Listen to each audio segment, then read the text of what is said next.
Hello students, मैं Pradeep sir आप लोगों के साथ एक बार फिर से इलेक्ट्रोकेमिस्ट्री की next heading numerical problems on conductivity and molar conductivity. इस इलेक्ट्रोकेमिस्ट्री में न्यूमेरिकल प्रॉब्लम्स के बिहाफ पे ये थर्ड पॉइंट है। इससे पहले हमने नेक्स्ट इक्वेशन के न्यूमेरिकल और फेराडे लॉ पे से रिलेटेड न्यूमेरिकल्स को सॉर्ट आउट किया है। तो आज फिर एक छोटी सी class conductivity and molar conductivity से रिलेटेड न्यूमेरिकल प्रॉब्लम को यहाँ सॉर्ट आउट करेंगे हम। बेटा कपा और मोलर कंडक्टिविटी से रिलेटेड हमने जो पॉइंट्स डिस्कस किए हैं, जो फॉर्मूले हमने डिस्कस किए हैं, वो फॉर्मूले में एक बार आप लोगों के साथ यहां पे लिख रहा हूं। हमने इनिशियली स्टार्ट किया था V is equal to R I ohm's law से। देन आर की डिपेंडेंस के अकॉर्डिंग हमने एक फॉर्मूला बनाया था R is equal to rho L by A. इसके ट्रांसपोजिंग से हमने बनाया था 1 upon rho is equal to 1 upon R L by A. 1 upon rho को हमने डिनोट किया था kappa is equal to 1 upon R then L by A, और कपा is equal to 1 upon R into cell constant G star. Then kappa का एक direct formula हो गया था अपने पास, kappa is equal to 1 upon rho. एक कंडक्टेंस का फॉर्मूला हो गया था G is equal to 1 upon R. और फाइनली हम आए थे लेमडा एम मोलर कंडक्टिविटी पे। मोलर कंडक्टिविटी हम कैलकुलेट करते हैं conductivity multiply by 1000 divided by molar concentration if the volume is given in cubic centimetre या सेंटीमीटर यूनिट्स। और second is kappa divided by 1000 upon molar 1000 into molar concentration. ये कब होगा? जब हमें वैल्यूज किस में दे रखी हो, मीटर यूनिट्स में दे रखी हो। इन फॉर्मूले के अकॉर्डिंग ये कुछ एक्सरसाइज और एग्जांपल और इंटेक्स्ट क्वेश्चन मैंने आप लोगों के साथ लिए हैं। इसमें फर्स्ट क्वेश्चन है मेरे पास, मैं ले रहा हूं जो आप लोगों के साथ, वो है एग्जांपल 3.4। एग्जांपल 3.4 में जो भी क्वेश्चन है उस क्वेश्चन को आप पढ़ेंगे, उसमें जो वैल्यूज है वो इस टाइप से दे रखी है कि KCl सॉल्यूशन है जिसकी कंसंट्रेशन 0.1 m है, उसका रेजिस्टेंस इतना है और उसकी कंडक्टिविटी ये है। उसी कंडक्टिविटी सेल में जब अपन एक दूसरा सॉल्यूशन जिसकी कंसंट्रेशन चेंज कर दी तो उसका रेजिस्टेंस भी चेंज हो गया, तो उस केस में उसकी कपा एंड मोलर कंडक्टिविटी क्या होगी। इसको मैंने 1 और 2 इसलिए दिया है क्योंकि एक ही कंडक्टिविटी सेल के लिए दो अलग अलग कंडीशन, फर्स्ट सॉल्यूशन और कंसंट्रेशन और रेजिस्टेंस चेंज करते हुए सेकंड वैल्यूज पूछ रहा है, तो इसको हम दो अलग अलग कंडीशन मानकर क्या करेंगे, सेकंड वैल्यू को हम सॉर्ट आउट करेंगे। तो फर्स्ट जो गिवन वैल्यूज हैं C1 R1 और कपा 1, उसके रेस्पेक्ट में हम क्या कैलकुलेट कर सकते हैं। तो हमें इसमें कैलकुलेट क्या करना है, कपा कैलकुलेट करना है। तो कपा कैलकुलेट करने के लिए एक तो अपने पास फॉर्मूला क्या है, जी स्टार और आर के रेस्पेक्ट में कर सकते हैं अपन। तो आर अपने पास है बट क्या नहीं है, जी स्टार नहीं है। तो इसमें सब, और एक कपा अपने पास क्या होता है, 1 अपॉन रो से होता है, तो रो भी नहीं दे रखा है इसमें। तो अपने पास एक्चुअल में इसमें कौन सा फॉर्मूला लगेगा, kappa is equal to G star upon R ही लगेगा। अब जी स्टार कैसे कैलकुलेट करें, तो जी स्टार का फॉर्मूला हमें पता है। जी स्टार कैसे कैलकुलेट किया जाता है, जी स्टार हमारे पास होता है एल बाई ए से, तो लेंथ और ये हमें दे नहीं रखा है। एक जी स्टार का हमने डायरेक्ट फॉर्मूला पढ़ा है, जी स्टार, इसी फॉर्मूले से हमने जी स्टार का फॉर्मूला बनाया था कपा इंटू आर से। तो जी स्टार का फॉर्मूला हो जाता है हमारे पास कपा इंटू आर।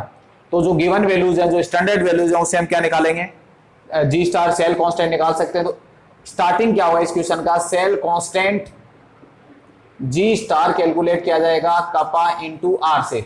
और कपा और आर कौन से जो गिवन है, तो ये K1 और R1 के अकॉर्डिंग हम इसमें कैलकुलेट करेंगे। कपा अपने पास है इसमें 1.29 siemens metre inverse multiply 100 is equal to 129 metre inverse. हमारे पास क्या होगा, सेल कांस्टेंट आ जाता है बेटा।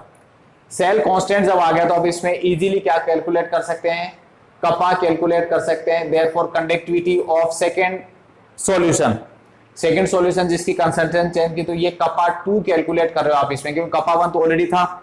तो कपा 2 का फॉर्मूला क्या बनेगा, जी स्टार, ये तो कांस्टेंट है, डिवाइडेड बाय क्या हो गया R2।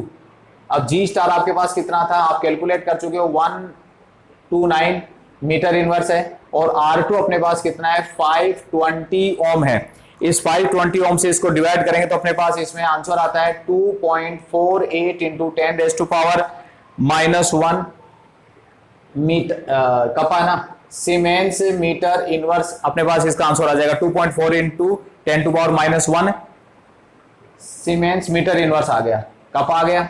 उसके बाद ये कह रहा है कि इसी केस के लिए, यहां नहीं पूछता हमें मोलर कंडक्टिविटी, इसके लिए पूछता तो अपन ये वैल्यूज लेते, इसमें पूछा है सेकंड सॉल्यूशन के लिए हमें क्या करना है, मोलर कंडक्टिविटी कैलकुलेट करनी है।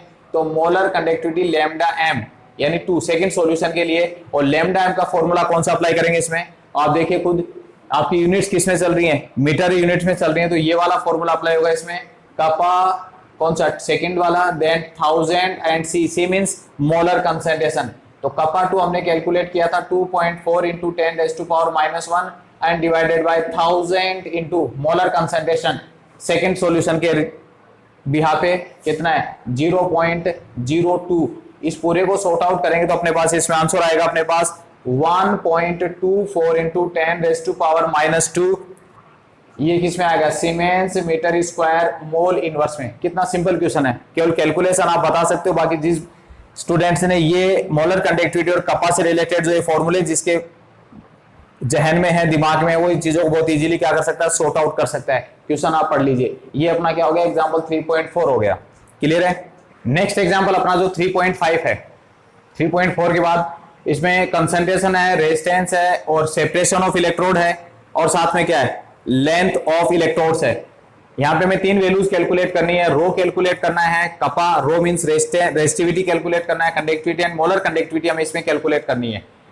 तो रो कैलकुलेट करने के लिए इसमें कौन सा फॉर्मूला अप्लाई कर सकते हैं, रो के लिए हमें इसमें ये फॉर्मूला अप्लाई करना पड़ेगा। ठीक है। सिंस अब उसके लिए क्या चाहिए अपने को, क्रॉस सेक्शन एरिया। तो इनिशियली क्रॉस सेक्शन एरिया के लिए हमें रेडियस चाहिए। रेडियस इज इक्वल टू क्या होता है, diameter upon 2।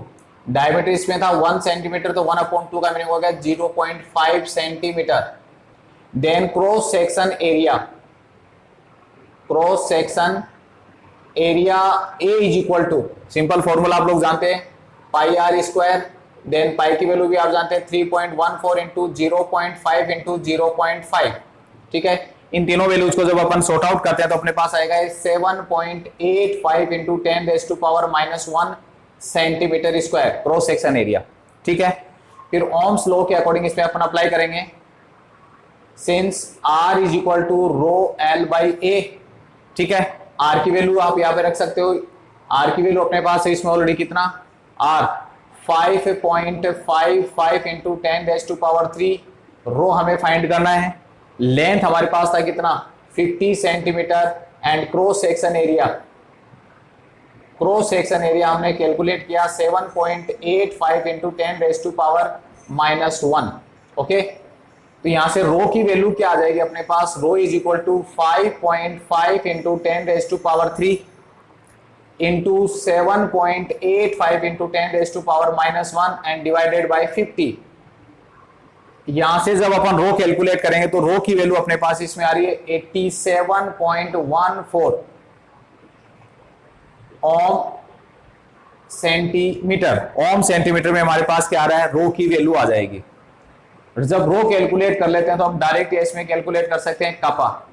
कपा is equal to 1 upon rho का फॉर्मूला। सपोज कीजिए इसमें ये रो नहीं पूछा होता, रो नहीं पूछा होता तो मैं क्या करता, तो मैं इसमें रो के लिए फिर ये डायरेक्ट कपा का फॉर्मूला लगता 1 upon R L by A से कैलकुलेट कर लेता, सिंपल।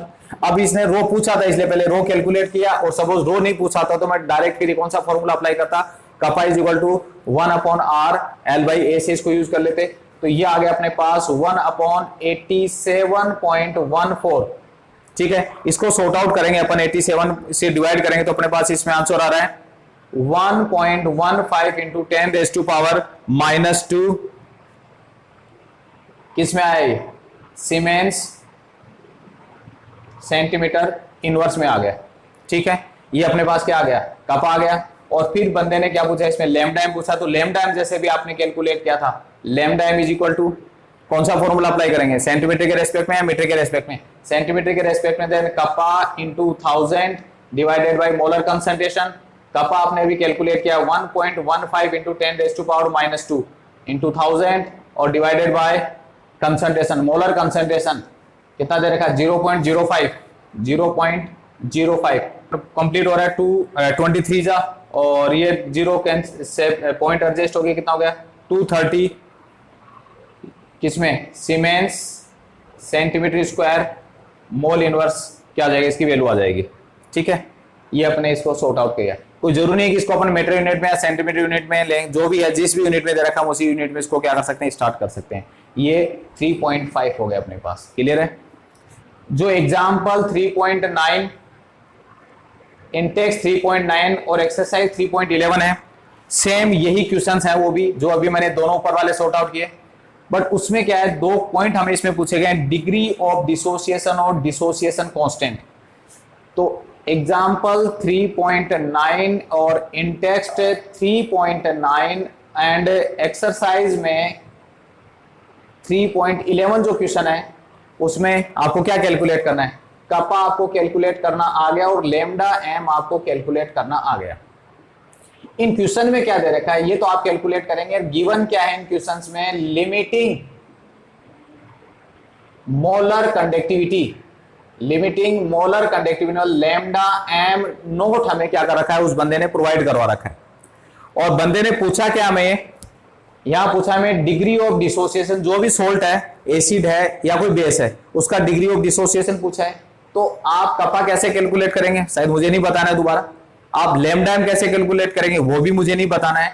तो मैं डायरेक्ट वो पॉइंट बता रहा हूं आपको कि हमें डिग्री ऑफ डिसोसिएशन कैसे कैलकुलेट करना है। डिग्री ऑफ डिसोसिएशन कैसे कैलकुलेट करना है, डिग्री ऑफ डिसोसिएशन को हम किससे डिनोट करते हैं, अल्फा से डिनोट करते हैं।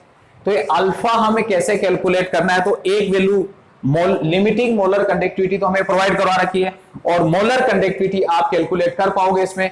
तो यहां इनको हम कैसे कैलकुलेट करेंगे, जो मोलर कंडक्टिविटी आपने फाइंड की है उस मोलर कंडक्टिविटी को जब हम लैम्डा एम नोट से, मतलब लिमिटिंग मोलर कंडक्टिविटी से डिवाइड कर देते हैं, तो हमारे पास क्या होता है, डिग्री ऑफ डिसोसिएशन आ जाता है।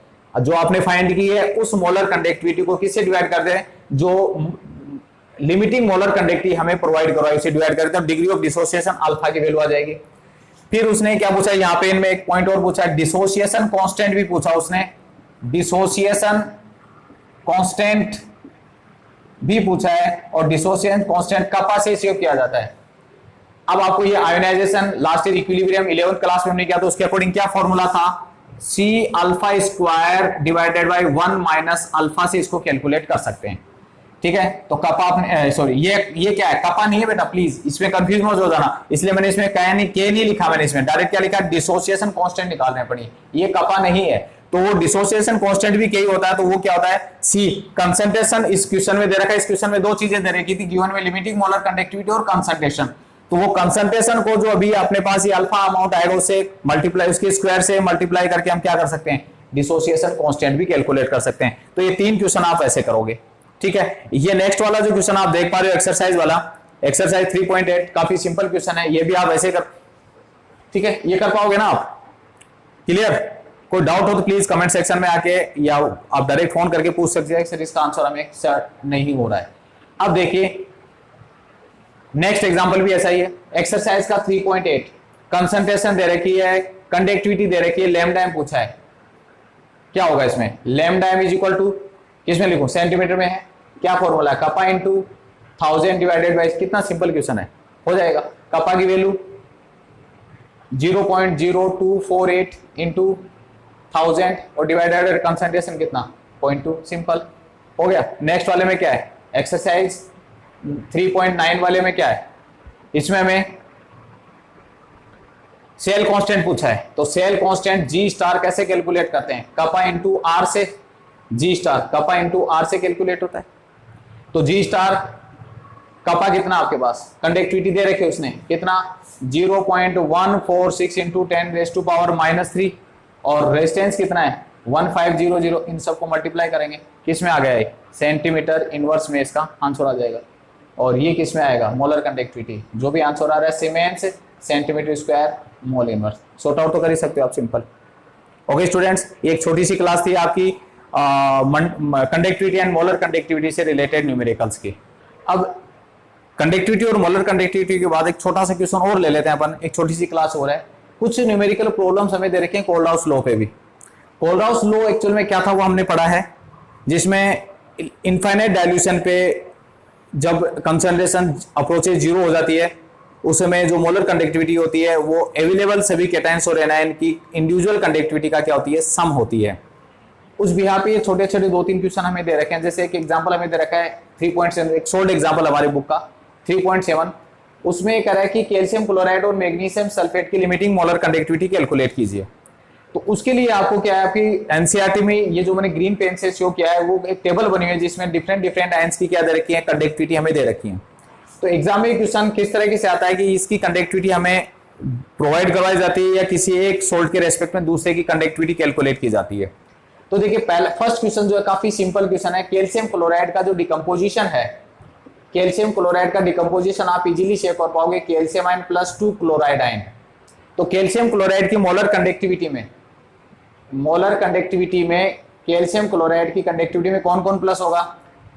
मोलर कंडक्टिविटी होगी कैल्शियम आयन की, प्लस मोलर कंडक्टिविटी होगी इसमें क्लोराइड आयन की। बट क्लोराइड आयन इसमें कितने हैं?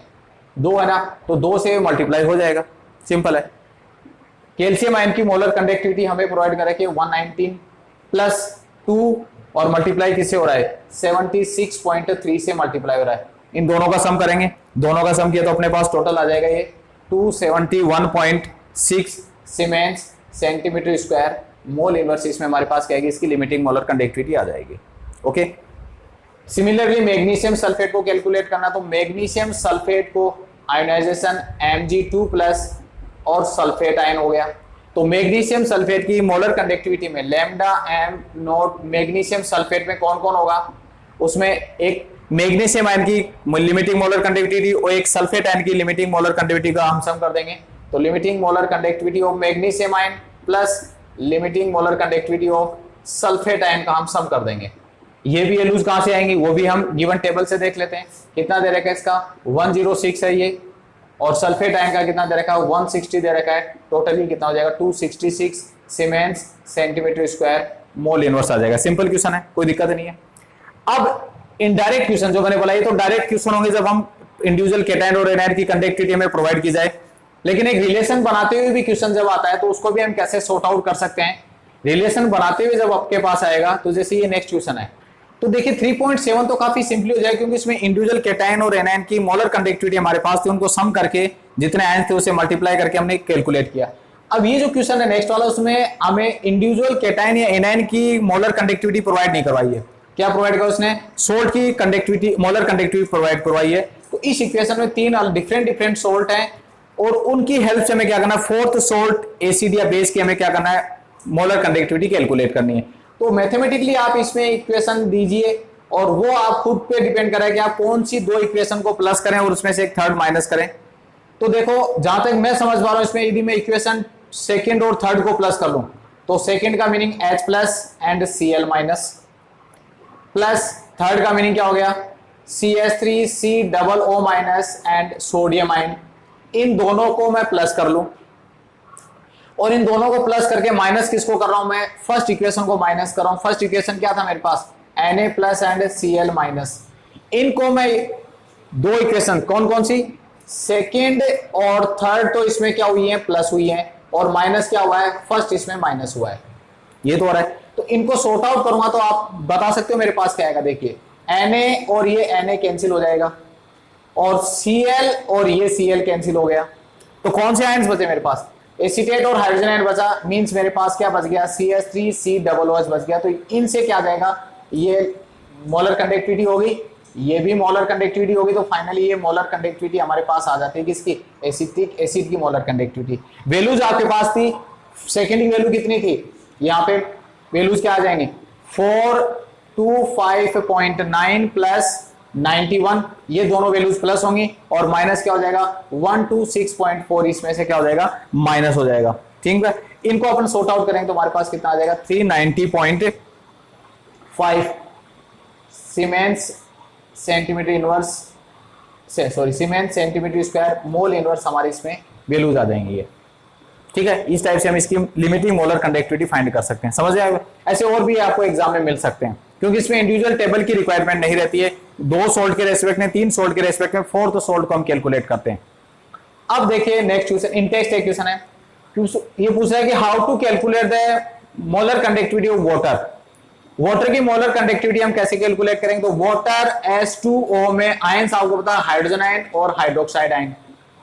तो या तो अपने पास ऑप्शन है कि हम डायरेक्ट हाइड्रोजन आयन और हाइड्रोक्साइड आयन हाइड्रोजन और हाइड्रोक्साइड आयन की मोलर कंडक्टिविटी को प्लस करके करें, ये भी आंसर हो सकता है। लेकिन वो कुछ उसका जो इस क्वेश्चन के पीछे जो मेन थीम है ना, वो ये है कि यदि आप इसको इस बिहार पे आंसर देना चाह रहे हो कि कौन से एसिड या बेस के रेस्पेक्ट आप इसको कैलकुलेट कर सकते हो, तो आपको पता है कि वाटर की फॉर्मेशन जनरली कहां होती है, एसिड और बेस की न्यूट्रलाइजेशन रिएक्शन में क्या होती है, वाटर की फॉर्मेशन होती है।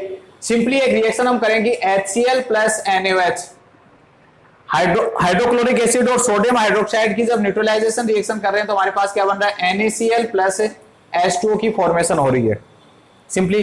तो इस केस में क्या कर सकते हैं, हाइड्रोक्लोरिक एसिड की क्या चाहिए हमें, मोलर कंडक्टिविटी चाहिए, NaOH की मोलर कंडक्टिविटी चाहिए। तो क्या करेंगे इसमें, molar conductivity of HCl plus किसको किया, मोलर कंडक्टिविटी ऑफ NaOH, ये दोनों प्लस होगी।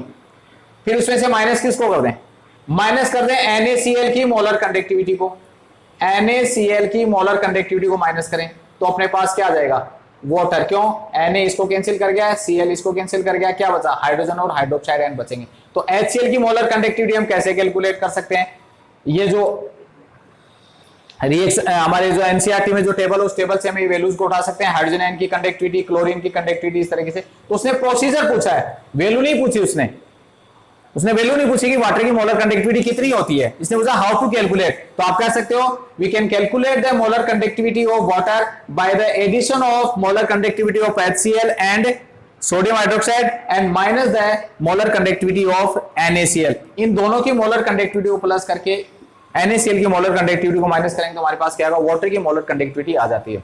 तो स्टूडेंट, ये आगे एक छोटी सी क्लास थी जिसमें मैंने आपसे दो टाइप के न्यूमेरिकल डिस्कस किए, और मैं ये उम्मीद करता हूं कि इन न्यूमेरिकल प्रॉब्लम में आपको किसी टाइप की कोई प्रॉब्लम नहीं आई होगी।